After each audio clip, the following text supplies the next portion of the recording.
અવર્ગીકૃત માહિતીના મધ્યસ્થની વાત કરીએ તો માહિતીના અવલોકનોને ચડતા અથવા ઉતરતા ક્રમમાં ગોઠવતા જે અવલોકન મધ્યમાં આવે તે અવલોકનને માહિતીનો મધ્યસ્થ કહે છે.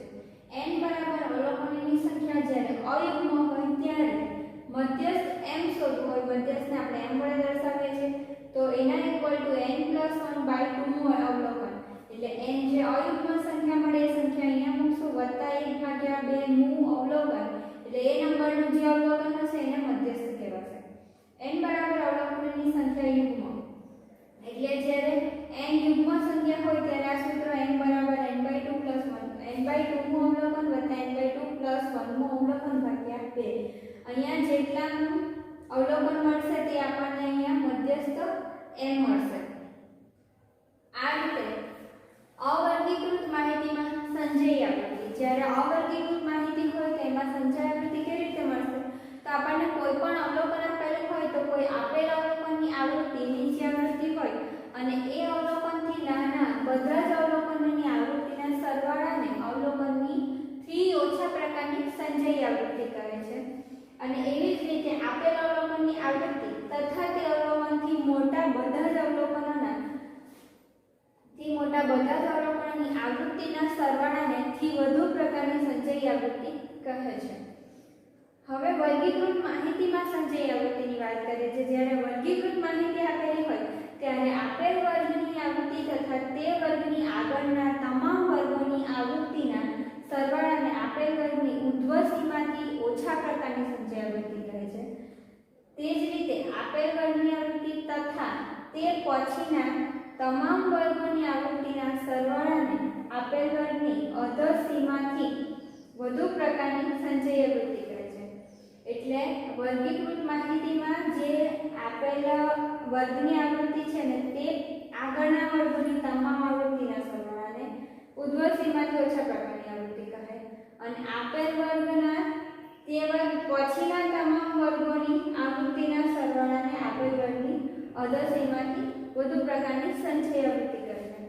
હવે આજે વર્ગીકૃત માહિતીની સંચય આવૃત્તિ જોઈ છે. હવે આપણે વર્ગીકૃત માહિતી માટે મધ્યસ્થ શોધવાનું સૂત્ર જોઈએ. વર્ગીકૃત માહિતીનો મધ્યસ્થ.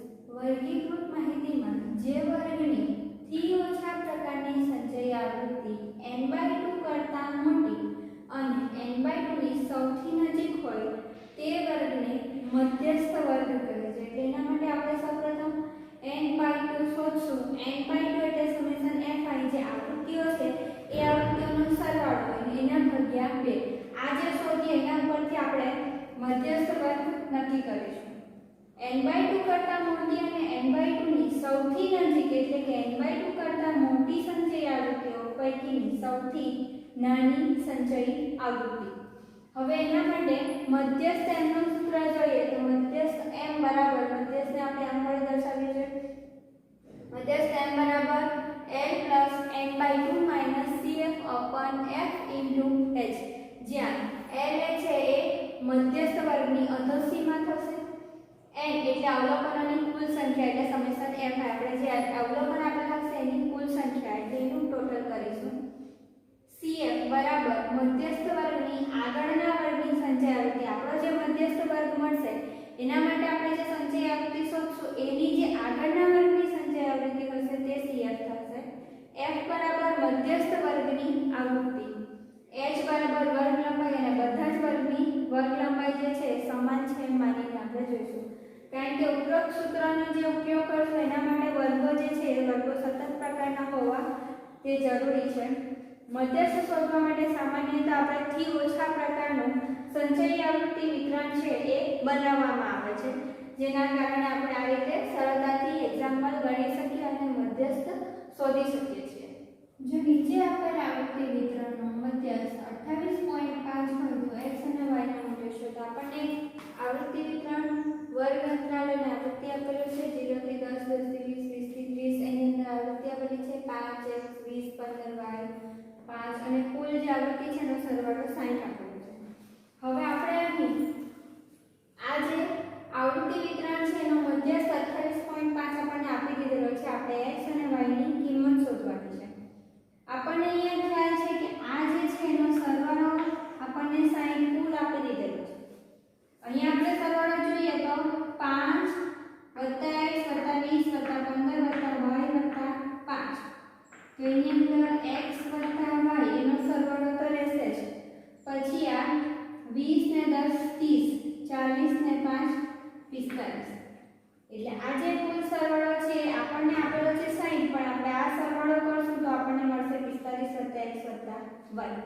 હવે આપણે મધ્યસ્થ શોધવાનું જોઈએ તો એના સંચય આવૃત્તિનું ટેબલ બનાવવું પડે. સંચય આવૃત્તિ આપણે અહીંયા 5 છે એટલે આ 5 લખ્યા. ત્યાર પછી આ બંનેનો સરવાળો એટલે 5 + x.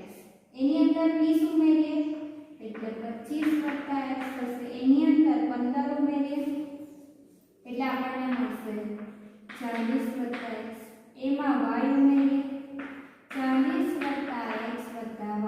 એની અંદર 5 ઉમેરીએ 45 + x + y. આ રીતે આપણને અહીંયા મળે છે. હવે આપણે જોઈએ તો મધ્યસ્થ m બરાબર આપણને આપેલા છે 28.5. આ જે મધ્યસ્થ m આપેલો છે એ 20 થી 30 નો જે વર્ગ છે એની અંદર 28.5 આવશે. એટલે આ જે છે આપણો મધ્યસ્થ વર્ગ કહેવાશે. હવે અહીંયા આપણને મધ્યસ્થ વર્ગ મળે છે 20 થી 30 અને એની આવૃત્તિ છે 20.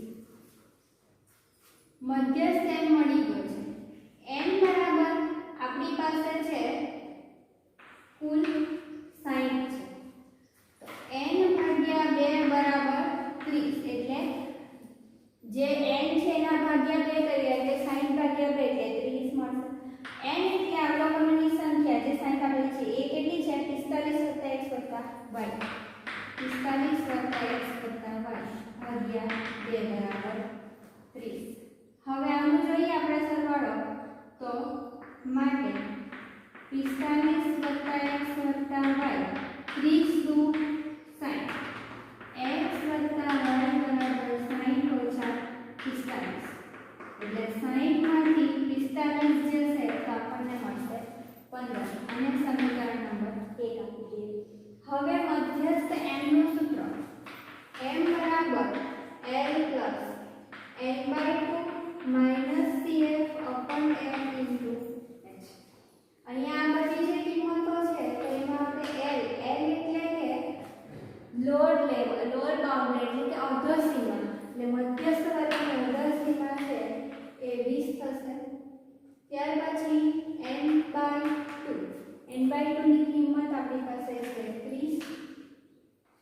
cf સંચય આવૃત્તિ એટલે જે આપણો વર્ગ છે એની આગળના વર્ગની સંચય આવૃત્તિ એટલે 5 + x.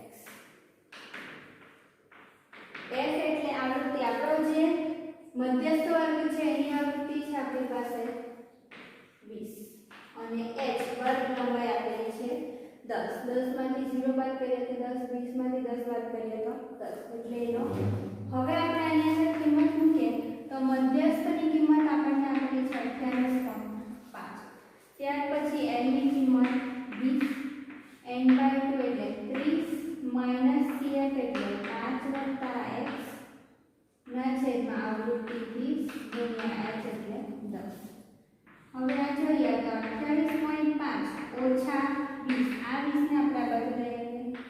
અહીંયા સોલ્યુશન આપણે 30 - 5 - x ભાગ્યા 20 * 10. આમાં આ કેન્સલ થઈ જશે એટલે છેદમાં રહેશે ફક્ત 2. 28.5 માંથી 20 બાદ કરીએ એટલે અહીંયા મળશે આપણને 8.5 ગુણ્યા 2 ને અહીંયા ભાગાકારમાંથી ગુણાકારમાં લઈએ 30 માંથી 5 જાય એટલે 25 - 8.5 ગુણ્યા 2 5 * 2 = 10 વધે 8 * 2 = 17 1.5 x ને સૂત્રનો કરતા બનાવીએ x બરાબર 25 - 17 x બરાબર 25 - 17 x બરાબર મળશે આપણને 8. હવે આપણે આ જે સમીકરણ 1 છે એની અંદર કિંમત મૂકીએ તો સમીકરણ 1 પરથી સમીકરણ નંબર 1 આપણી પાસે છે x + y બરાબર 15.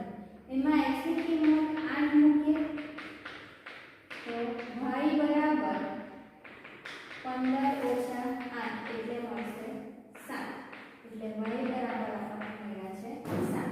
એટલે અહીંયા આપણને જે આવૃત્તિ વિતરણનો મધ્યસ્થ આપી દીધેલો હતો અને x અને y ની કિંમત મેળવવાની છે. x બરાબર મળ્યા છે આપણને 8 અને y બરાબર 7 મળે છે, જે આપણને આ આવૃત્તિ વિતરણની અંદર મૂલ્ય શોધવા કીધેલા હતા એ આપણે આ રીતે શોધી શકીએ છીએ. એક છોડના 40 પાંદડાઓની લંબાઈ ખૂબ જ નજીકના મિલીમીટર સુધી માપવામાં આવી અને મેળવેલ માહિતી નીચેના કોષ્ટકમાં દર્શાવેલી છે. આપણને કોષ્ટક આપી દીધેલું છે પાંદડાઓની લંબાઈ અને પાંદડાઓની સંખ્યા. 118 થી 126 હોય ત્યારે 3 પાંદડાઓની સંખ્યા, 127 થી 135 હોય ત્યારે 5 પાંદડાઓની સંખ્યા, આ રીતે 172 થી 180 હોય ત્યારે 2 પાંદડાઓની સંખ્યા. હવે આમાં આપણે જોઈ શકીએ કે અહીંયા 118 થી 126 છે, ત્યાર પછી 127 થી 135 ચાલુ થાય છે. તો આ જે છે વર્ગો એ સતત વર્ગો નથી, તો આપણે સૌપ્રથમ એને સતત વર્ગોમાં ફેરવીશું, ત્યાર પછી આપણે ગણી શકીશું. કારણ કે અહીંયા આપણે પાંદડાની મધ્યસ્થ લંબાઈ શોધવાની છે. જ્યારે મધ્યસ્થ શોધવાનું હોય ત્યારે વર્ગો હંમેશા સતત વર્ગો હોવા જરૂરી છે. એટલે આપણે જે છે એ આ વર્ગોને સૌપ્રથમ સતત વર્ગોમાં ફેરવીએ અને સતત વર્ગોમાં ફેરવીએ ત્યારે જે અર્ધ સીમા છે એમાંથી 0.5 બાદ કરીશું અને ઉર્ધ્વ સીમા છે એમાં 0.5 ઉમેરીશું. એટલે આ અર્ધ સીમામાંથી -0.5 થશે અને ઉર્ધ્વ સીમામાં +0.5 થશે. આ રીતે બધા વર્ગોમાં કરતા આપણને 117.5 થી 126.5, 126.5 થી 135.5, 135.5 થી 144.5, આ રીતે 171.5 થી 180.5, આ રીતે આપણને આ સતત વર્ગો મળશે. આપણને પાંદડાઓની સંખ્યા આપી દીધી છે. હવે આપણે જોઈએ કે આ આવૃત્તિ છે f છે, એટલે સમેશન f એટલે કે આપણે એનો n શોધીશું. એટલે એને સરવાળો કરીશું. 5 ને 3 8, 8 ને 9 17, 17 ને 12 29, 29 ને 5 34, 34 ને 4 38, 38 ને 2 40. હવે આપણે સંચય આવૃત્તિ શોધવાની છે. તો સંચય આવૃત્તિમાં જે 3 છે 3 ને લીધે 3 + 5 એટલે થશે 8, 8 + 9 એટલે થશે 17, 17 + 12 એટલે થશે 29, 29 + 5 એટલે થશે 34, 34 + 4 એટલે થશે 38 અને 38 + 2 એટલે 40. આ સંખ્યા અને સંખ્યા સમાન થઈ જશે કારણ કે આપણે અહીંયા પણ સરવાળો જ કરેલો છે. હવે આપણે મધ્યસ્થ શોધવાનો છે. તો આપણે મધ્યસ્થ માટે અહીં આપણી પાસે n બરાબર છે 40, n બરાબર 40 છે તો આપણી પાસે n/2 થશે 20 અને આ જે 20 છે એ આ વર્ગની અંદર આવશે, અહીંયા 29 સુધી આવશે એટલે એની અંદર 20 આવી જશે. હવે એ છે તે વર્ગ 144.5 થી 153.5 છે, એટલે એ જે 144.5 થી 153.5 છે એની અંદર આ 20 જે આપણું અવલોકન છે એ એની અંદર આવી જશે. હવે આપણે જોઈશું તો આ જે અવલોકન છે એ 20મું અવલોકન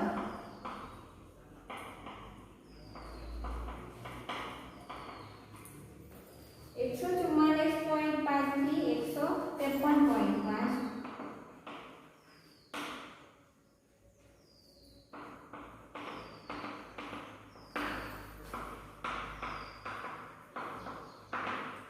એટલે આપણો જે મધ્યસ્થ વર્ગ છે એ મધ્યસ્થ વર્ગ 144.5 થી 153.5 થશે. હવે આપણે જે મધ્યસ્થ શોધવાનો છે એના માટે આપણને L ની જરૂર પડશે. L એટલે અહીં આપણી પાસે અર્ધ સીમા 144.5, ત્યાર પછી n/2 એટલે આપણને મળ્યા છે 20. h એટલે એની વર્ગ લંબાઈ એટલે આ 117.5 માંથી 126.5 નો જે વર્ગ છે એ વર્ગ આપણને આપેલો છે. એટલે વર્ગ જે આપેલો છે એના માટે 126.5 માંથી 117.5 બાદ કરીશું તો આપણને મળશે 9. એટલે આ જે 126.5 માંથી 117.5 બાદ કરીશું એટલે એના મળશે આપણને 9. ત્યાર પછી f ની જરૂર પડશે. f એટલે જે મધ્યસ્થ વર્ગ છે એની આવૃત્તિ એટલે થશે 12. હવે આ જે મધ્યસ્થ વર્ગ છે ત્યાર પછી આપણને જરૂર પડશે CF. CF એટલે મધ્યસ્થ વર્ગના આગળના વર્ગની સંચય આવૃત્તિ, એટલે થશે 70. આ બધી જ કિંમત આપણે મધ્યસ્થના સૂત્રમાં મૂકીએ તો મધ્યસ્થ n બરાબર l plus n/2 minus CF upon f into h. સૂત્રની અંદર કિંમત મૂકીએ એટલે આપણને મળશે m બરાબર l એટલે 144.5 plus n/2 એટલે 20 minus CF એટલે 17 upon f એટલે 12 ગુણ્યા h એટલે 9. 144.5 20 માંથી 17 જશે એટલે 3 ભાગ્યા 12 ગુણ્યા 9. હવે અહીંયા આપણે જોઈએ તો 4 તાલી 12 એટલે 144.5 વત્તા 9 ભાગ્યા 4. 9 ભાગ્યા 4 કરીશું એટલે આપણે આ રીતે 9 ભાગ્યા 4 કરવું પડશે. 4 દુ 8 બચશે 10, 4 દુ 8 2 20, 4 પાછા 20 એટલે મળશે 2.25 એટલે 144.5 વત્તા 2.25. આ બંનેનો સરવાળો કરીશું તો 5 5 ને 2 7 પોઈન્ટ 4 ને 2 6 અને 14 146.75 આપણને મળશે.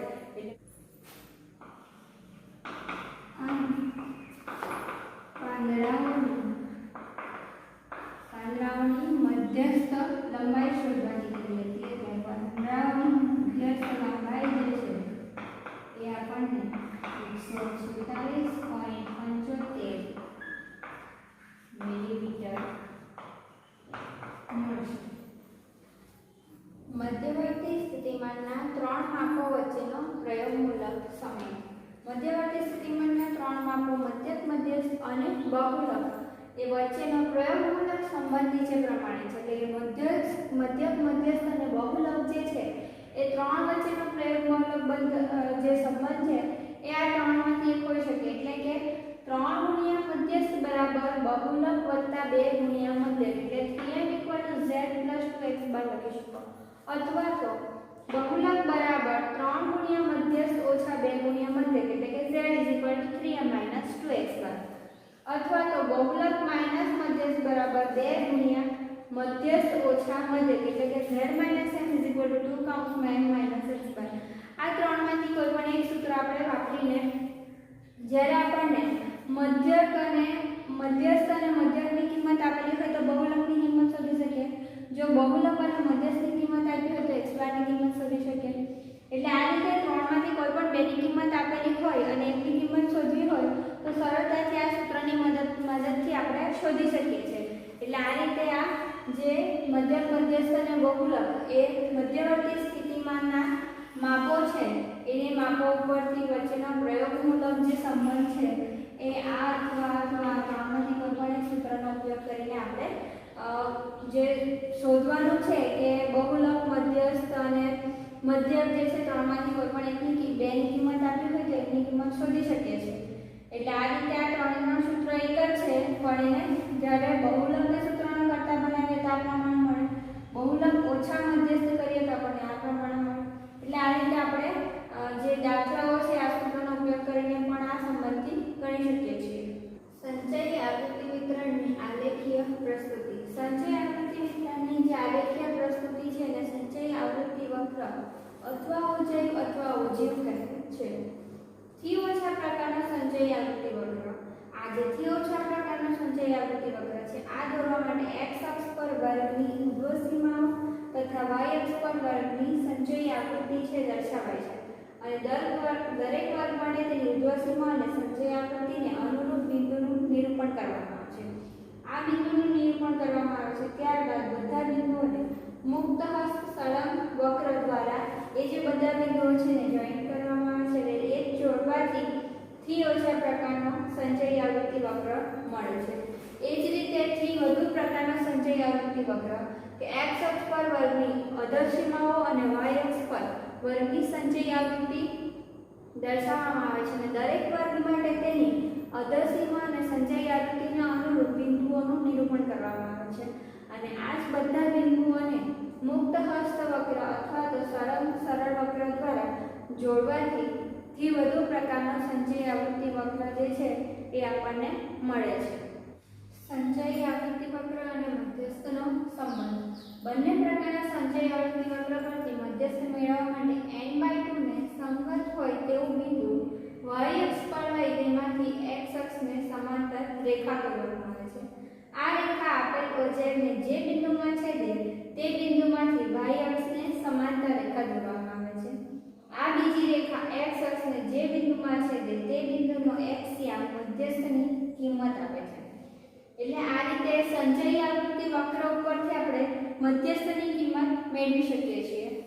બિંદુ x અક્ષ પર હોવાથી તેનો y યામ 0 જ હોય। બિંદુ જ્યારે આપણને x અક્ષ પર મળે એ સમયે એનો y યામ 0 જ હોય અને જ્યારે બંને પ્રકારના ઓજાઈ એક જ આલેખ પત્ર પર આપણે દોરીએ, જ્યારે બંને પ્રકારના ઓજાઈઓ આપણે એક જ આલેખ પત્ર પર દોરીશું ત્યારે બંને ઓજાઈ એકબીજાને જે બિંદુમાં છેદે તે બિંદુનો x યામ જે છે એ આપણને મધ્યસ્થની કિંમત દર્શાવશે।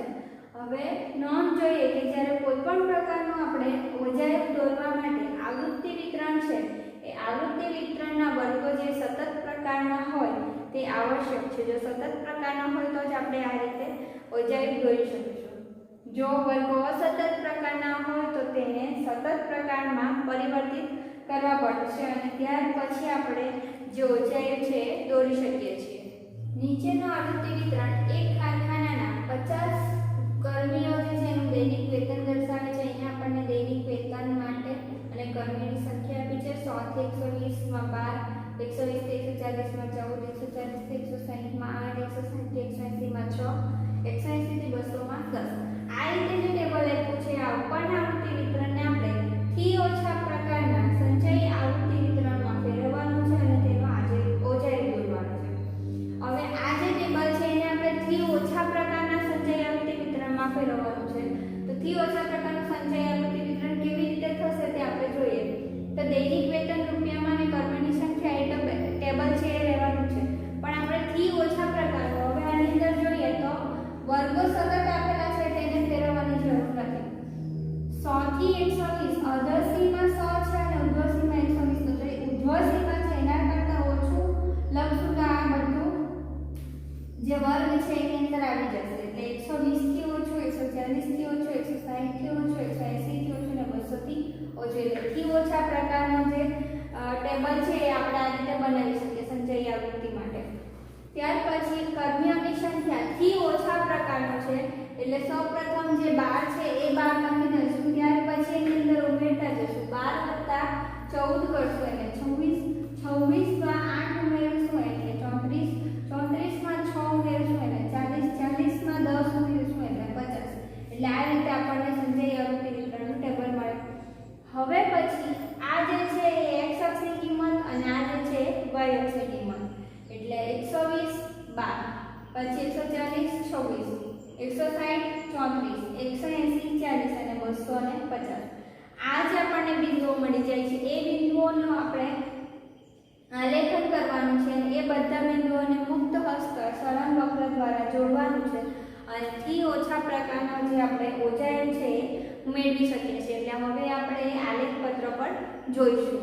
હવે આપણે આલેખ પત્ર ઉપર x અક્ષ અને y અક્ષ બતાવીશું। ત્યાર પછી x અક્ષ અને y અક્ષ પર એકમો લઈને y અક્ષ પર 5, 10, 15, 20, 25, 30, 35, 40, 45, 50 આ રીતે દર્શાવીને અને x અક્ષ પર આપણને 100, 120 વાળા જે નંબરો જોઈએ છે એના માટે આપણે આ રીતે ચિહ્ન કરીને કે જે આગળથી જે આપણે 20-20ના અંતરે લીધા છે એને 2-2 એકમો છોડીને અંતરો લીધા છે એ આગળથી આ રીતે આપણે દર્શાવી દેશું અને ત્યાર પછી આપણે 100, 120, 140, 160, 180 અને 200 બતાવશું।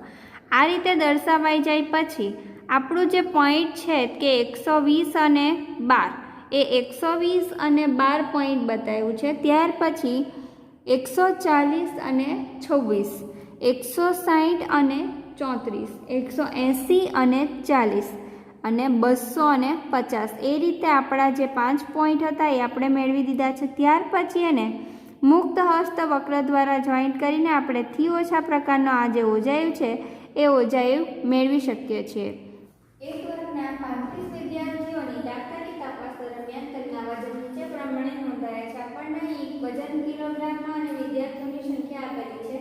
38 કરતા ઓછું, 40 કરતા ઓછું, 42 કરતા ઓછું. આ રીતે આપણને આ જે વજન છે એની સામે આપણને વિદ્યાર્થીઓની સંખ્યા આપેલી છે અને આપેલ માહિતી માટે થી ઓછા પ્રકારનો ઓજાયું દોરો અને આ વજનનો મધ્યસ્થ શોધો. એટલે આપણે જે ઓજાયું દોરશું એના પરથી આપણે વજનનો મધ્યસ્થ શોધીશું. આલેખ પરથી મેળવેલા આ પરિણામને સૂત્રનો ઉપયોગ કરીને ચકાસો. ત્યાર પછી એના સૂત્રનો ઉપયોગ કરીને પણ આપણે ચકાસીશું. થી ઓછા પ્રકારનો ઓજાયું દોરવા માટે આપણને આલેખ પત્ર પર દર્શાવવા માટે બિંદુઓ જોઈશે.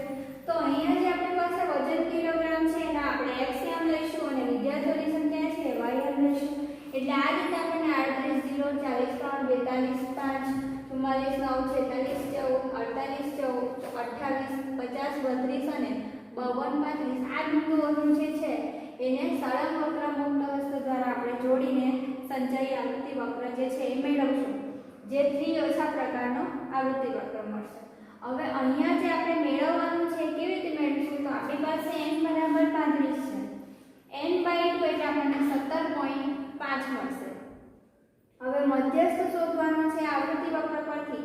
તો y અક્ષ પરનું જે બિંદુ આ જે 17.5 છે એ y અક્ષ પરનું બિંદુ છે, કારણ કે આપણો જે n છે એ n બરાબર આપણી પાસે 35 છે અને આ બિંદુ આપણે y અક્ષ પર લેવાના છે.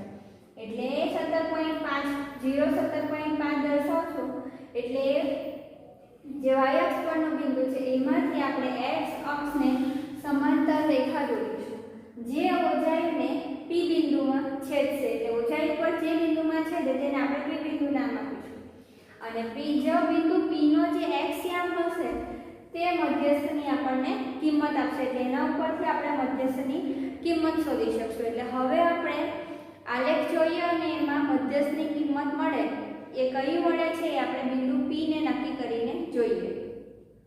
x અક્ષ અને y અક્ષ લઈ લઈશું. y અક્ષ પર આપણે 1 સેન્ટીમીટર બરાબર 5 એકમ લઈ લીધા છે એ રીતે બિંદુ આપશું અને x અક્ષ પર 1 સેન્ટીમીટર બરાબર 2 એકમના અંતરે બિંદુ આપેલા છે. 2 4 6 8 એ રીતે આપી શકીએ, પરંતુ આપણને અહીં 38 થી 52 સુધીના અંકોની જરૂર છે એટલા માટે આપણે આ રીતે ચિહ્ન કરીને બતાવી દીધું છે. હવે આપણે જે બિંદુઓ છે એ બતાવીશું. 38 0 40 3 42 5, ત્યાર પછી 44 9 46 14, ત્યાર પછી 48 28 50 32 અને 52 35. એટલે આ રીતે આ જે બધા બિંદુઓ આપણને મળે છે એને મુક્ત હસ્ત વક્ર દ્વારા આપણે જોઈન્ટ કરીને આ રીતે ઓજાયું મેળવી શકીએ છીએ.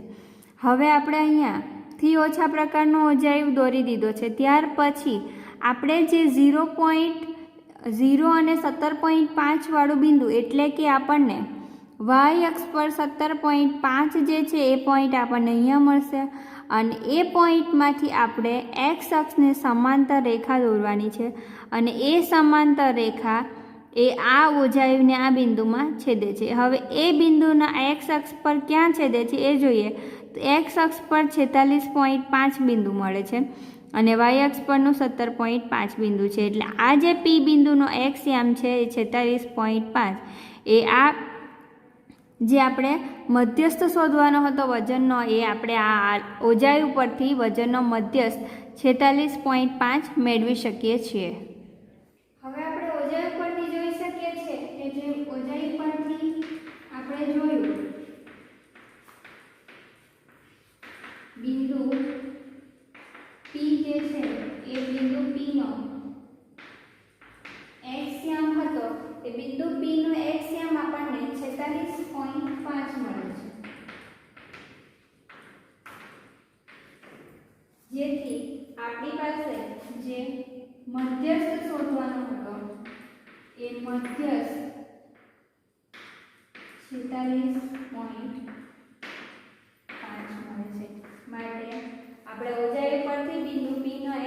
જે છે 46.5 મળે છે અને એ કિંમત પરથી આપણે મધ્યસ્થ કહી શકીએ કે 46.5 મળશે. મધ્યસ્થની ગણતરી જોઈશું તો અહીંયા n બરાબર આપણી પાસે 35 છે, n/2 17.5 થશે. હવે 17.5 માં અવલોકન માટે 17.17 નું અવલોકન તેમજ 18 નું અવલોકન 48 કરતા ઓછું પરંતુ 46 કરતા અધિક છે. એટલે આ 46 કરતા અધિક છે અને 48 કરતા ઓછું છે એટલે અહીંયા આપણને વસ્તુ મળશે. હવે આથી 46 48 જે છે એ આપણને મધ્યસ્થ વર્ગ મળશે. હવે મધ્યસ્થની ગણતરી કરવા માટે n બરાબર આપણી પાસે 46 થશે, h બરાબર 2 થશે. n/2 ની કિંમત આપણી પાસે છે 17.5. ત્યાર પછી આપણને જોઈશે f અને cf. હવે cf જે છે એ આપણને મળશે 14. ત્યાર પછી f એટલે 28 ઓછા 14 એટલે એ પણ આપણને મળશે 14. હવે આપણે આ જે કિંમતો છે એ સૂત્રમાં મૂકીએ. m બરાબર l plus n/2 minus cf upon f into h. n એટલે આપણી પાસે કિંમત છે 46 plus n/2 એટલે 17.5 minus cf એટલે 14, f એટલે પણ 14 અને h ની કિંમત મળી છે 2. અહીં આપણે જોઈએ તો 7 દુ 14 થાય છે. હવે m is equal to 46 વત્તા 17.5 માંથી 14 જશે એટલે આપણને મળશે 3.5 ભાગ્યા 7. 46 વત્તા અને 35 ભાગ્યા 10 ગુણ્યા 7 આ રીતે આપણે લખી શકીએ છીએ. 5 સત્તા 35 થશે અને 5 દુ 10 એટલે 46 વત્તા 1/2. 46 વત્તા 1/2 એટલે 0.5 એટલે 46.5. એટલે અહીંયા પણ આપણને મધ્યસ્થની કિંમત જે છે એ 46.5 મળી છે જે આપણને સૂત્રનો ઉપયોગ કરીને ચકાસવા કીધેલું હતું